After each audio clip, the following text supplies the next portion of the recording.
Mind rubric, क्योंकि हमारी है ही होम्योपैथी से है। तो आजकल जो रूब्रिक है वेल, वेल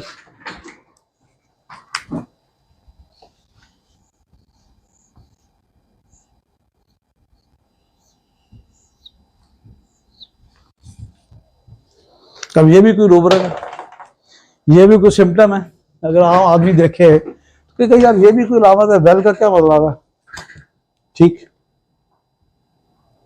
लेकिन यहाँ होम्योपैथिकली जो वेल है इसका बड़ा डीप है और बड़े पेशेंट इससे ठीक होते हैं।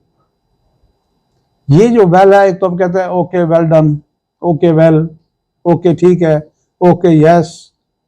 लेकिन यहाँ पे जो मतलब है, ये वेल जो है, ये मरीज के अंदर उसके माइंड में एक चीज बैठी हुई है कि मैं किसी को तकलीफ नहीं देना चाहता, मैं किसी के लिए जहमत नहीं बनना चाहता, मैं किसी के लिए मुश्किल नहीं बनना चाहूंगा।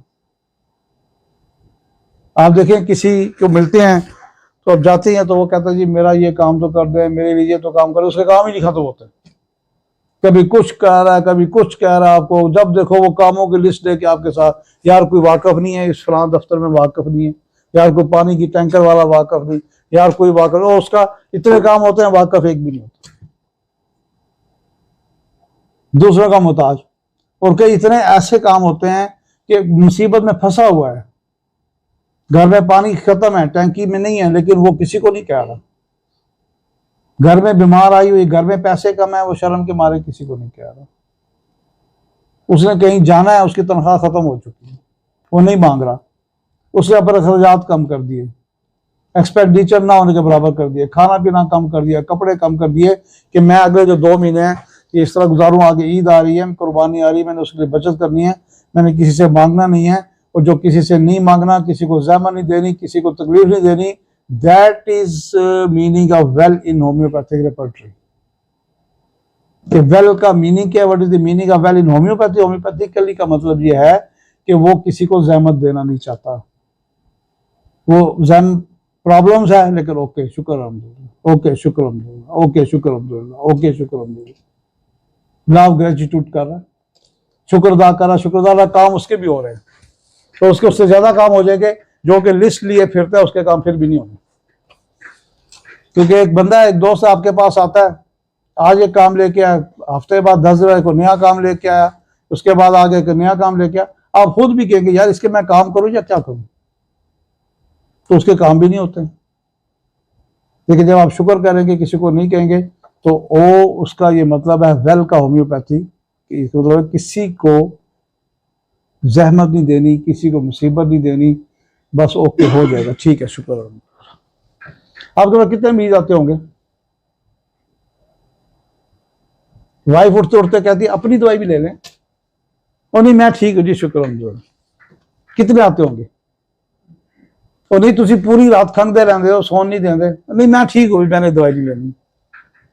दूसरी आएगी उठते उठते अपनी भी दवाई ले लें, मुझे आराम आया मैंने दवाई ली है, नहीं मैंने नहीं लेनी। पूरी रात आप खराटे लेते रहते हैं, नहीं आप दवाई नहीं जी मैंने तो, मैं ठीक हूँ बस मैं ठीक हूँ। और आपको इतनी शदीद दर्द होती है, आप दर्द की गोलियां खाते हैं, आपको पेन है, शेटिक पेन है, और नहीं मैं ठीक हूँ बस मैं ठीक हूँ ओके। कितने मरीज आते हैं इस तरह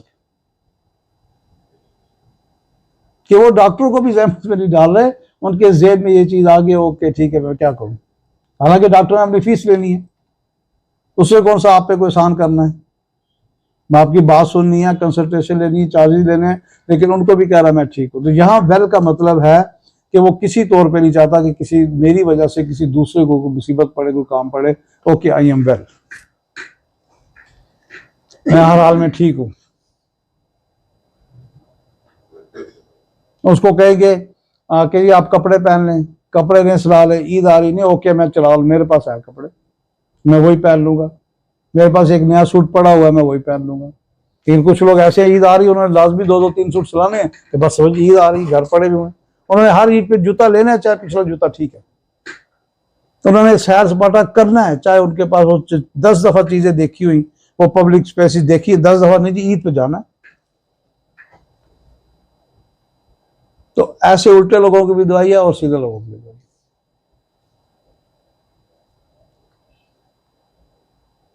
तो जो वेल वाले हैं, फिर आप देखें कि कहीं भी जाएंगे वो ज्यादा बार्गेनिंग भी नहीं करते, वो आराम से बैठे हुए हैं। वो क्या जी खरबूजे किस तरह जी 200 रुपए किलो, यार कोई रात हो जाए नहीं, अच्छा दे दो, महंगी चीज भी है, अच्छा जी किस तरह है, अच्छा यार कुछ राहत होती नहीं, दे दो जी। और कई ऐसे बार्गेनिंग करेंगे 10-10 मिनट 15-15 मिनट, उसको भी तंग किया, खुद भी तंग किया, जी इतना कर लो, इतना कर लो, इतना कर लो।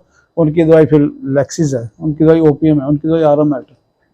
और जो वेल वाले हैं, it's okay, I am already okay, I am well, उनकी दवाई आर्निका, उनकी दवाई कहना बस टाइवा, उनकी दवाई काफी है। तो अगर ऐसे पेशेंट को आते हैं कि मैं ठीक हूँ, लेकिन जब आप हैरान होंगे कि वो कह रहा है मैं ठीक हूँ, आपके पास कई पेशेंट आते हैं ना कि अपनी वो बेटी को कह रही बेटी तुम भी दवाई ले लो, नहीं मैं ठीक हूँ, बेटे को कह रहे तुम मेरी दवाई ले लो, तुम भी ले लो, नहीं, हस्बैंड को दवाई आप भी ले लो, नहीं। लेकिन जब वो दवाई लेने पे आएंगे तो फिर वो इतनी लामतें बताएंगे, आप परेशान हो जाएंगे ठीक कहां से। बवासीर से लेके साइकाट्रिस्ट से लेके सियाटिक तक इसका सारा कुछ खराब हुआ है, लेकिन ये जब पूछे कह रहा मैं ठीक हूँ। तो ऐसे फिर केसेस में आएंगे तो आप आर्निका उनको हाइपोटेसी में दें, आपको बेहतर मिलेंगे। फिर आप इसके अलावा काफिया उनको दें, इंशाल्लाह सेट हो जाएंगे। नहीं तो कहना बस टाइवा है, दवाइयाँ इसकी 2-3 ही हैं मेन दवाइयाँ, बाकी छोटी छोटी दवाइयाँ, लेकिन ये दवाइयाँ काम करती हैं। ऐसे बंदों का जो मेंटल स्टेट जो बन चुका होता है कि मैं ठीक हूँ, मैंने दवाई नहीं लेनी, वो उनकी फिर बीमारियां ठीक हो जाती हैं। हालांकि तो ठीक है, क्या ठीक रहे हैं। आपके 50% से ज्यादा पेशेंट, 75% जो मरीज आते हैं आपके पास, वो चेहरे से बीमार नहीं लगते। बाकी इतनी बीमारियां होती हैं, आप जब उनका चेहरा देखें, उनकी बॉडी देखें, स्टाउट हैं, हेल्दी हैं, वजन ठीक है, लेकिन बीमारियों के अंदर जनाब बिल्कुल एक डिक्शनरी है उनकी। आजकल 20-20-30 अलामतें तो आम है, बाल भी गिर रहे हैं जनाब, आंखों में भी दर्द है, नजर भी कमजोर है, दांत भी खराब है, मुझे हर दफा एलर्जी भी हो जाती है, मुझे बवासीर भी है, कब्ज भी है, मुझे पेन्स भी है, मेरे पाँव में जलते हैं, कितनी लामते हैं। लेकिन वो कह रहा है मैं ठीक हूँ, तो आप भी कर पहले। वरना आप सिम्टम जब देंगे, सियाटिक की देंगे, आप उसको रेस्पिरेटरी ट्रैक्ट की दे रहे हैं, आप उसको इंडाइजेशन की दे रहे हैं, आप किसी चीज की भी दे रहे हैं, साइकाट्रिस्ट की दे रहे हैं, वो नहीं फर्क पड़ रहा, वक्ती फर्क पड़ता है फिर वैसे, वक्ती फर्क पड़ता है फिर वैसे। तो जब आप ये आर्निका देंगे तो वो उनको हमेशा के लिए वो ठीक हो जाएगी। अब कहाँ आर्निका, कहाँ सियाटिक पेन, कहाँ आर्निका, कहाँ साइकाट्रिक मेडिसिन, कहाँ आर्निका, कहाँ आपकी इंडाइजेशन, कहाँ आपका मैदे की प्रॉब्लम। लेकिन ये प्रॉब्लम उसके माइंड में है, उसके माइंड में ये चीज है कि बस मैंने किसी को कहना नहीं, मैंने किसी को बताना नहीं, मैंने जबर करना है, मैंने ओके कहना है।